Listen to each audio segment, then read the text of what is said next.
Now, the Which is trainer the there problem. is Jo-Rosie Haffenden, right? And she joined us in the studio. And I'll just sum up. There's a lot of people who get the principle of what you're doing, I have to say. But basically, the complaints are along the lines of this. Shirley saying, children have human rights. Imagine if your boss at work was ordering you around with a clicker.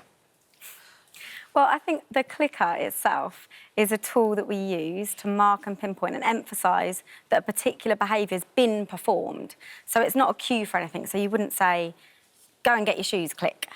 You would say, you'd put your shoes somewhere where it's really clear and obvious, and you'd wait for the child to make their own choice to go and get the shoes. And then if they were to go and pick up the shoes, you would then click and say to them, brilliant, now let's go to the park. And reward them for doing it. The people who've started the petition to try and get the show cancelled said clicker training these children will be a prime target for grooming in the future, as they will have been taught to comply to an adult's demands. What do you make of that? Well, unfortunately, the community, the autistic community, who are writing those sorts of petitions, they've had a really, really troublesome past when it comes to these sorts of training techniques. They've had a horrific time, and some of the techniques that are still used today involve things like restraining children, stopping them from doing things. The petition was started by Autistic Inclusive Meets. Exactly. So they've been, you know, horrifically treated when it comes to training techniques, and a lot of those techniques come from the old-fashioned dog training techniques.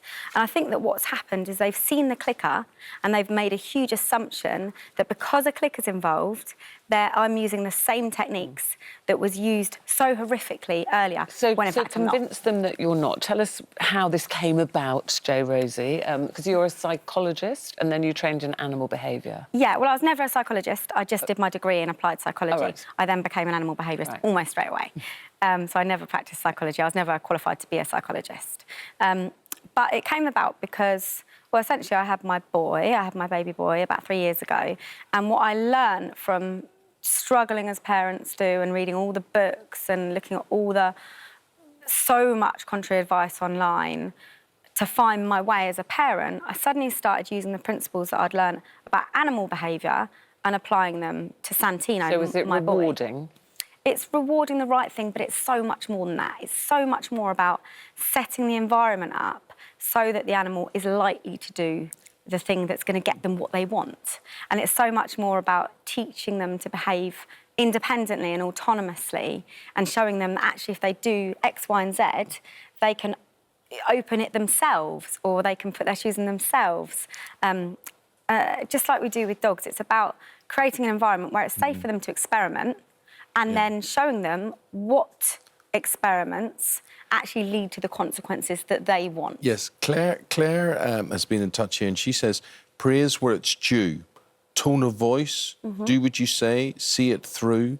It's not difficult. Is that the same principle that you're talking about? Yeah, those are some of the principles, most definitely. I think dog training and certainly animal behaviour when you're working with pets in struggling families has come such a long, long, long way from when we used to be, you know, jerking the lead and telling dogs you've got to do what I say and do it now and all that kind of thing. It's so much more now about reading subtle cues and body language. It's so much more about knowing how to set that animal up to succeed and ensuring their needs are met. But is a child not more complex? I mean, you know, a child can speak, it can communicate better than a dog. Absolutely, and in some ways that makes our training techniques even more effective because rather than teaching a dialogue where we're having to rely on the owner perhaps reading those visual subtle signs, we can teach a dialogue where the baby can speak the same language as the parent and they can And how does the clicker, better. I mean, this is obviously something that people are feeling slightly uncomfortable about or very uncomfortable about in some cases.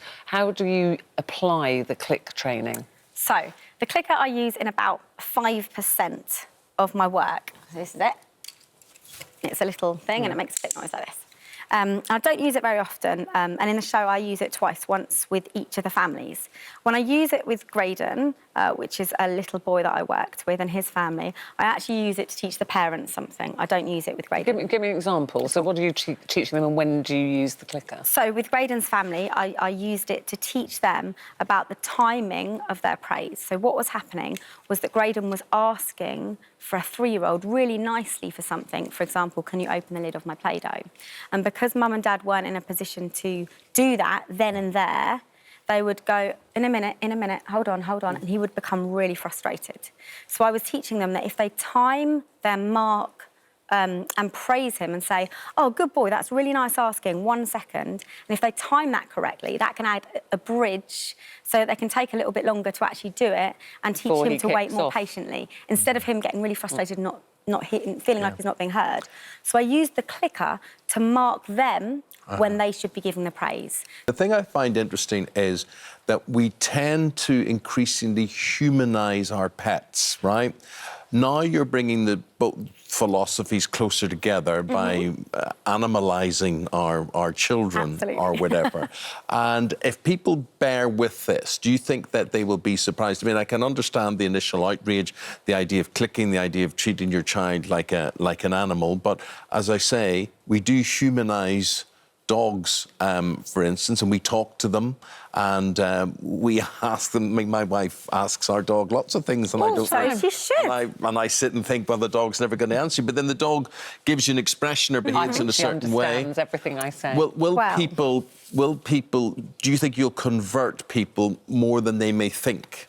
So there is a really good reason why we're humanising our dogs, if you like, and that is that all the science that we've undertaken in animal behaviour is teaching us that dogs are actually a hell of a lot more like us than we once thought.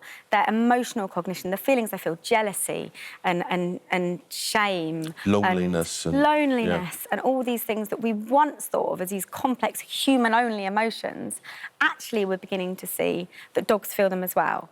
And that they pick up on not just our tone of voice, but our expression. They can tell the difference between a stranger who's happy and a stranger that's sad. And things like this. So there's a good reason that we're beginning to try and treat them with a little bit more kindness and give them a little bit more agency. Got to click you there, just to Train stop. your baby like a dog.